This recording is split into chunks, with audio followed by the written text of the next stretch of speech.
Narcissistic language is a masterclass in manipulation. It's subtle, it's insidious, and it's designed to control and dominate. Today in this episode, let's dissect some of these manipulative phrases to understand how a narcissist demonstrates their narcissism through the things they say. These seemingly benign statements carry a lot of weight and hidden meaning to not only break your heart, but bend your reality as well. Hi, I am Danish, a narcissistic abuse recovery professional. I help survivors of narcissistic abuse go from feeling broken, hopeless, and confused to healed, empowered, and thriving. Before we begin with phrase number 1, please subscribe if you haven't already, because your subscription to the channel always helps in spreading awareness about narcissistic abuse. Now, let's get started with number 1. After all I have done for you? This phrase is a classic guilt trip designed to make you feel indebted and create an obligation where one shouldn't exist. The narcissist uses this to remind you of their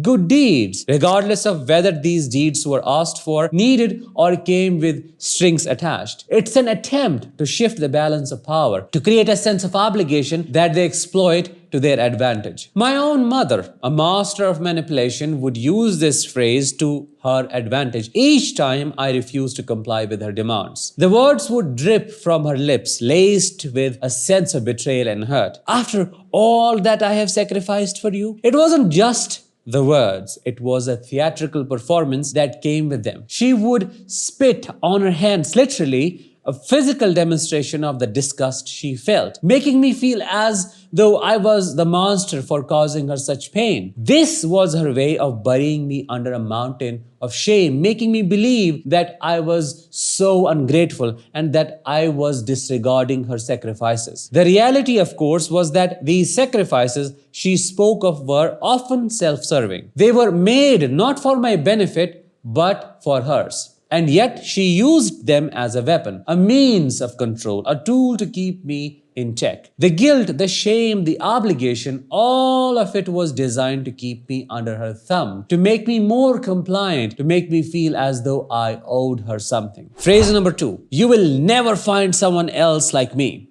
I am sure you might have heard this as well, because this is one of the most common ones. This statement, under the guise of a self-praising jest, is a fear tactic. The narcissist attempts to instill in you a fear of abandonment, a fear of being alone. By making you believe they are one of a kind, irreplaceable, they aim to make you more compliant and more willing to tolerate their abuse. They are preying on your insecurities to maintain control. My mother was a master of this tactic as well. With a sly, knowing smile, she would say something like, "You won't understand now. No, you will only understand when I will die. You will cry your soul out on my grave, but you won't find me or get me back." Her words were like a knife to my heart, igniting my separation anxiety. The thought of losing her was unbearable, even though she was the source of my torment. The fear she instilled in me made me forget all the hurtful things she had done, all the pain she had inflicted. I would rush to her, hug her, and forget everything but the fear of losing her. Phrase number 3.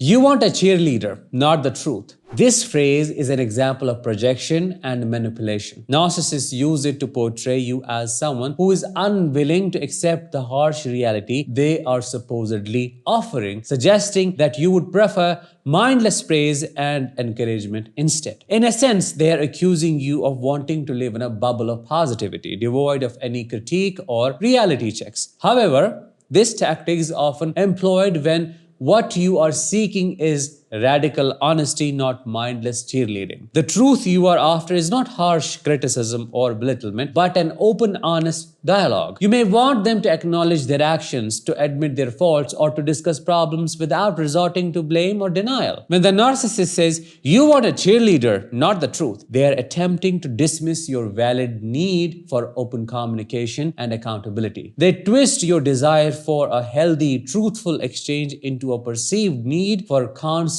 approval, effectively diverting the conversation away from their actions and behaviors. This phrase is a powerful evasion tactic, enabling them to sidestep any responsibility for their actions while simultaneously undermining your feelings and concerns. Phrase number 4, learn to love, not hate, and to forgive, not blame. This phrase, seemingly wholesome and wise, becomes a weapon in the hands of a narcissist. On the surface, it sounds like a call for compassion and understanding. However, in the context of a narcissist's use, it demands for unconditional love and forgiveness without them taking responsibility for their actions. Basically, unconditional acceptance. They are suggesting that any anger or blame you are holding onto is misplaced, that you are the one in the wrong for holding them accountable. It is another tactic to shift responsibility away from them and onto you. It is their way of saying, I am not the problem, your inability to forgive and forget is the problem. Number 5 and the last one. Why don't you do something to amuse me?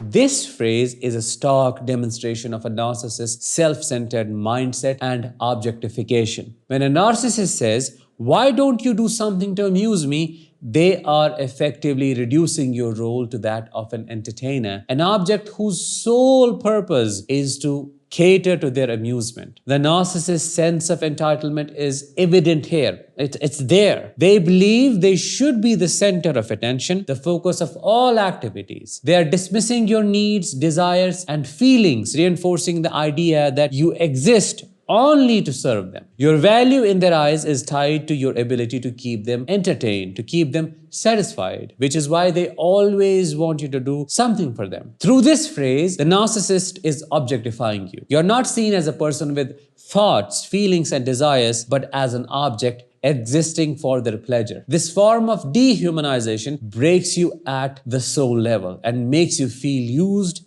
and abused. To sum it up, narcissistic language is a powerful tool of manipulation and control. Through seemingly unharmful phrases, narcissists guilt trips, instills fear, projects their insecurities, dodges accountability, and objectifies their victims. I hope you found this episode insightful. If you did, let me know in the comments. Drop a like, share this with others. I'll talk with you in the next one. Until then, let the healing begin and continue.